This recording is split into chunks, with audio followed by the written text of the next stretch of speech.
కల్తీ మద్యం పైన మేము ఎక్సైజ్ వాళ్ళకి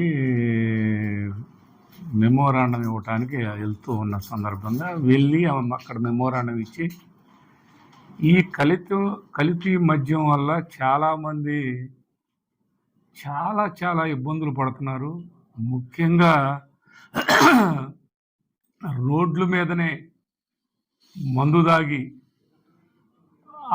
ఆడవాళ్ళు అక్కడ ఉంటే వాళ్ళందరూ కూడా చాలా ప్రాబ్లం ఫేస్ చేస్తున్నారు. ఆ ప్రాబ్లం ఫేస్ చేస్తూ ఆడవాళ్ళని ఇబ్బంది పెడుతూ రేషన్కు బదులు మద్యం ఇస్తామని మాట్లాడుతున్నారు. దానికి ఆడవాళ్ళందరూ కూడా ఈ మధ్యనే న్యూజెండల నుంచి ఆడవాళ్ళు వచ్చి అందరూ ఇలా మందు తాగుతున్నారని నాకు వారు కంప్లైంట్ ఇచ్చారు. ఆడవాళ్ళు అనే మాట నేను మాట్లాడితే ఇది నేను మాట్లాడిన మాట. న్యూజెండల అందరూ ఆడవాళ్ళందరూ కూడా ఇబ్బంది పడుతున్నారు. ఆ ఇబ్బందులు పడుతూ ఈ మధ్య నిన్న న్యూజెండల వాళ్ళు కూడా వచ్చి ఆడవాళ్ళు అందరూ మందు తాగుతున్నారు, ఇక్కడ గోడ చేస్తున్నారు అని చెప్పాను నేను. అది తీసేసి మా ఆడవాళ్ళు అందరూ మందు తాగుతున్నారు అని అన్నాడు అని చెప్తున్నారు. మేము అసలు ఆ విధానం ఎందుకు చేశాం? ఆడవాళ్ళు, పిల్లలు, కుటుంబాలు ఇబ్బంది పడుతున్నాయని మేము ఈ కల్తీ మద్యం మీద మాట్లాడటానికి, కల్తీ మద్యం మీద ర్యాలీ చేయటం ఇవన్నీ జరిగితే ఆడవాళ్ళనే మేము అన్నామని మాట్లాడటం అది చాలా తప్పు.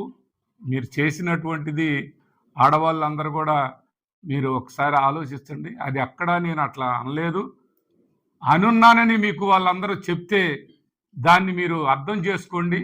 అట్లాంటి అనాల్సిన అవసరం కానీ అలాంటి అనే మనస్తత్వం కానీ నాది కాదు.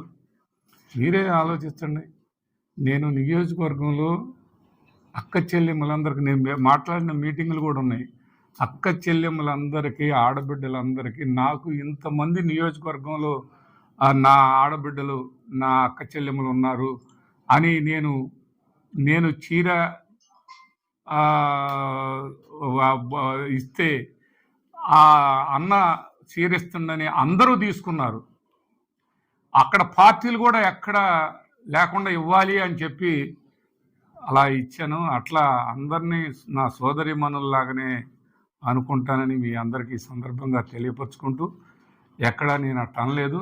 అని ఉన్నానని మీకు వాళ్ళ చెప్తే అది నేను కనుక అనలేదు అని వాళ్ళు అంటున్నారని మీరు అనుకుంటే